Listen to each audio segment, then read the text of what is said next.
2022년 모두 잘 마무리하고 계신가요? 여러 해외 매체에서도 연말을 맞아 올해 베스트 영화 리스트들을 공개했는데요. 총 17개의 매체 리스트 중 상위권에 여러 번 랭크된 작품들을 골라봤습니다. 영상의 끝엔 각 매체의 올해 베스트 영화들을 정리해 나열할 예정이니 2022년 최고의 영화들이 궁금하신 분들이라면 끝까지 함께해주세요. 올해 상반기 극장과 부활의 신호탄을 제대로 쌓아올린 작품, 톰 크루즈의 탑건 매버릭이죠. 교관으로 돌아온 매버릭이 후배들과 함께 위험한 임무를 수행하는 과정을 담은 이 작품. 톰 크루즈가 탑건의 속편으로 돌아온다는 소식을 전했을 때 이처럼 엄청난 작품이 나올 거라 상상하신 분 별로 없으실 겁니다. 탑건이 톰 크루즈를 할리우드 최고의 스타로 만든 영화라면 탑건 매버릭은 배우로서의 역할을 넘어 시네마란 어떤 것인지 영화의 새로운 영역을 개척해 레전드로 거듭난 그를 만날 수 있는 작품이죠. 웬만한 장면은 VFX에 의존하는 요즘 블록버스터에게 교훈을 주는 듯한 톰 크루즈의 리얼 액션은 극장의 모두를 압도시키기 충분했습니다. 같은 카메라로 촬영해도 액션의 깊이가 이렇게 남다를 수 있다는 것, 2D 상영관에서도 4D 체험 가능했던 완벽한 영화적 체험을 선사한 작품이었습니다. 올해 가장 격렬한 해석 논쟁을 불러일으킨 영화, 조던 필 감독의 높 역시 베스트 필름 리스트에서 자주 언급된 영화입니다. 조던 필을 최고의 감독으로 만든 겟아웃, 그를 함께한 다니엘 칼루야와 호흡을 맞춘 신작이라 팬들 사이에서 화제를 모았죠. 하늘에서 떨어진 정체모를 무언가로 인해 아버지를 잃은 오제이. Okay, tell me when you see it. There, that cloud doesn't move. 그와 여동생은 하늘에서 이상한 것을 목격하고 UFO로 추측되는 이 무언가를 촬영해 돈을 벌 계획을 세우는데요. 결국 예상치도 못했던 스케일의 위험과 마주하게 되죠. 스크린을 뚫어지게 바라봐야만 하는 관객에게 실시간으로 엄청난 긴장감을 전하게 만든 영리한 전략이 돋보이는 이 영화. 미스터리를 중심에 두고 호러, SF, 서부극, 가족, 코미디까지 온갖 장르를 유연하게 오가며 독창적인 결말을 향해 달려가는 조던 필의 장기는 여전하고요. 시퀀스마다 상징적인 요소가 가득해서 그 해석을 따라잡느라 헤비하고 피곤하다는 평도 있었지만 무엇을 상상하든 그 이상을 만나게 될 것이란 극찬을 보면 높, 궁금해질 수밖에 없습니다. 지금부터 소개해드릴 작품들은 아직 국내 개봉 전인 작품들이에요. 최고의 영화들로 꼽힌 만큼 오스카 시즌에 맞춰 공개되지 않을까 싶은데요. 먼저 소개해드릴 작품은 애프터선입니다. 인지도 높은 감독, 배우 없이 쟁쟁한 작품들 사이에서 월등한 성적을 거뒀다는 점이 눈에 띄죠. 자신에게 소홀했던 아버지와 단둘이 티르키예로 여행을 떠난 10대 소녀 소피. 아버지와 처음으로 둘만의 시간을 보낸 소피는 어설프게나마 자신을 즐겁게 만들어주려는 아버지의 새로운 모습을 보게 됩니다. 영화는 어른이 된 소피가 과거의 여행을 회상하는 방식으로 구성되어 있는데요.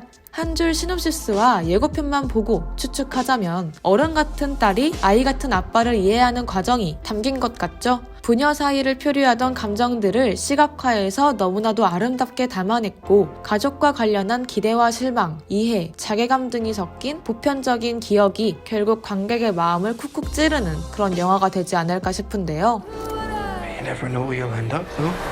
You can live wherever you want to live. Be whoever you want to be.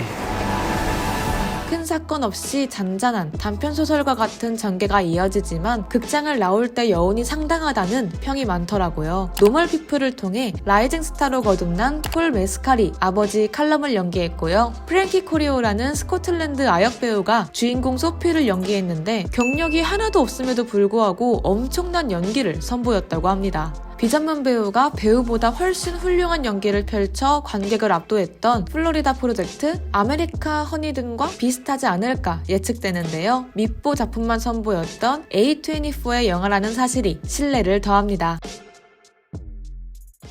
2018년 온갖 시상식을 휩쓸었던 3빌보드, 그를 연출한 마틴 맥도나 감독의 신작이 돌아옵니다. 올해 부산에서 공개된 이니셜인의 벤시죠. 마틴 맥도나 감독이 과거에 집필한 동명의 희곡을 원작으로 한 영화로 올해 베니스 국제영화제 경쟁 부문에 초청됐고요. 이후 엄청난 호평이 쏟아졌습니다. 아일랜드의 시골 마을에서 누나와 단둘이 살고 있는 패트릭. 어느 날 오래된 친구 콤이 그에게 갑작스레 절교를 선언하며 벌어지는 일을 담습니다.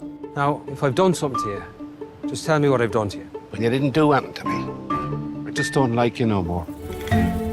You liked me yesterday. 일방적인 절교를 받아들일 수 없던 패트릭은 계속해서 친구의 주변을 맴도는데 이에 콤은 강력한 수를 두죠. And if you don't stop bothering me, I have a set of shears at home. And each time you bother me from this day on, I'll take those shears and I'll take one of my fingers off with them and I'll give that finger to you until I have no fingers left. Does this make things clearer to you? Not really, no. 결국 그가 극단적인 선택을 하며 이들의 관계는 예측 불가의 소용돌이로 치닫게 되는데 오래된 두 남자의 절교라는 소재만으로 2시간 동안 팽팽한 긴장감을 유지하는 각본이 다한 작품으로 베니스 국제영화제에서도 그를 인정받았습니다. 패트릭을 연기한 콜린 파렐은 커리어 최고의 연기를 펼쳤다는 평을 받았고요. 올해 오스카 남우주연상 후보로도 점쳐지고 있죠. 올해 베니스 국제영화제에서 볼피컵 남우주연상을 수상한 콜린 파렐 여우주연상은 타르의 케이트 블란쳇에게 돌아갔습니다. 타르 역시 올해 베스트 필름 리스트의 단골 손님으로 등장한 영화죠. 베를린 교향악단 최초의 여성 수석 지휘자로 선출된 지휘자 겸 작곡가 리디아 타르가 주인공, 케이트 블란쳇이 그를 연기했습니다. 갑작스레 닥친 팬데믹에 이리저리 휘청이는 클래식 업계, 그로 인한 타격에도 흔들리지 않고 최고의 자리를 유지하며 재능이나 실력을 갱신해 나가야 한다는 내면적인 압박과 불안에 시달리는 타르 역을 맡은 케이트 블란쳇은 연기의 마스터 클래스를 펼쳤다는 극찬 중에 극찬을 받았죠. 오스카 여우주연상은 거의 따놓은 거나 다름없다는 평을 여러 매체에서 공통적으로 하고 있더라고요. You must in fact stand in front of the public and God and obliterate yourself. 블랙스완이 떠오르는 예고편만 봐도 빨리 극장에서 그 연기적 에너지를 체험하고 싶었는데요. 네, 오랜만에 복귀한 토드 필드 감독이 연출을 맡았는데 그는 케이트 블란쳇을 위해 각본을 썼고 이 배우가 거절했다면 영화는 제작되지 않을 것이라 밝히기도 했죠. 음악이 중요한 작품일 텐데 조커로 이미 전 세계의 인정을 받은 힐드르 구드나도티르가 타르의 음악을 맡았습니다. 그 외 올해 최고의 영화들로 선정된 작품들을 소개하기 전 올 한 해도 너무 고생 많으셨고요. 내년엔 행복한 일만 가득하시길 바란다는 따스한 인사를 전합니다. 시청해주신 분들, 구독자분들 모두 감사드리고요. 전 내년에도 부지런히 다양한 영화 이야기를 전해드리겠습니다. 여러분의 올해 최고 영화는 어떤 작품이었나요? 댓글로 공유해주시면 감사하겠습니다. 새해 복 많이 받으세요.